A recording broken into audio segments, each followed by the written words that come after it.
The lord. రండి మనం 18వ కీర్తన 19వ వచనం నుంచి చదువుకుందాం. విశాలమైన స్థలమునకు ఆయన నన్ను తోడుకొని వచ్చెను. నేను ఆయనకు ఇష్టడను గనుక ఆయన నన్ను తప్పించెను.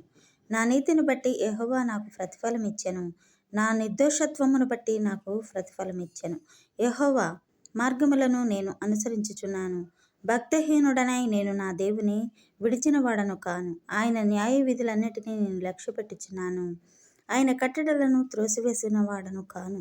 దోషక్రియలు నేను చేయనొల్లకుంటిని. ఆయన దృష్టికి నేను యథార్థుడనైతిని. కావున యెహోవా నేను నిర్దోషిగా నుండుట చూచి తన దృష్టికి కనపడిన నా చేతుల నిర్దోషత్వమును బట్టి నాకు ప్రతిఫలం ఇచ్చెను.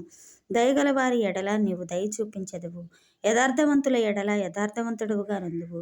సద్భావము గలవారి ఎడల నీవు సద్భావము చూపుదువు. మూర్ఖుల ఎడల నీవు వికటముగా నుందువు. శ్రమపడు వారిని నీవు రక్షించెదవు. గర్విష్ఠులకు విరోధివై వారిని అణచివేసెదవు. నా దీపము వెలిగించువాడవు నీవే.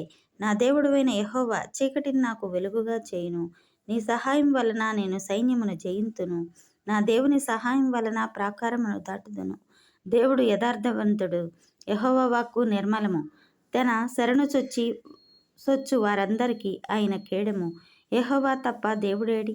మన దేవుడు తప్ప ఆశ్రయదుర్గమేది? నాకు బలము ధరింపచేయువాడు ఆయనే. ఆమేన్.